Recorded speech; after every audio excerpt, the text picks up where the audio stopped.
So what's the best way to keep your dream journals? And there's a few different options out there. You could do it handwritten, of course. You could do it digitally using something like a Word document or Evernote, which is what I like to use.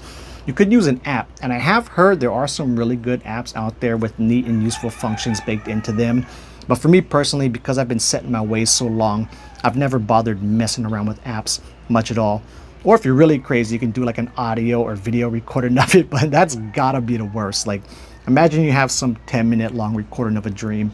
You want to find like one piece of information in it, and you have to listen to the whole thing to try and find out one piece of information. That would be a nightmare. However, making use of short little voice memos is absolutely helpful, where say you wake up out of a dream, you whisper a few key points into your phone, and then you can just listen back to that when you're journaling it out properly, right? That helps out a lot. So what it really comes down to then though is handwritten versus digital.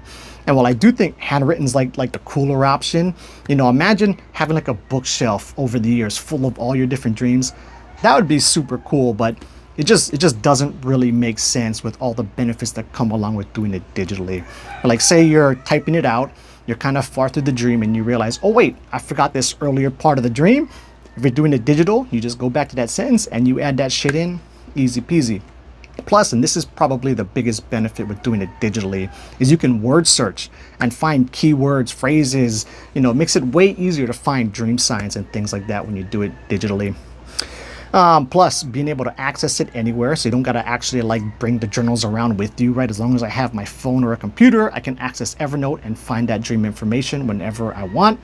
And then a few other things that I like to track personally, aside from just the straight up content of the dream, is I'll use like parentheses and add in any supplemental info that I think would be, good for me to know at any point later on.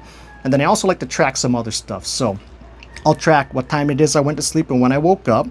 I'll track how easy it was for me to fall asleep. And for a lot of this, I put it on a 1 to 3 scale, 3 being good, 2 average, 1 bad. So how easy it was for me to fall asleep, what I felt like my dream quality was overall, how I felt waking up, if my dreams were overall negative, neutral, or positive, my dream quantity, my dream vividness, how good my dream recall was, and then lastly, if I was lucid or not. And yeah, that's it. So if you dream journal, let me know what your preferred method is for tracking it. And that's it. Until the next video, keep your lucid dreaming practice legit.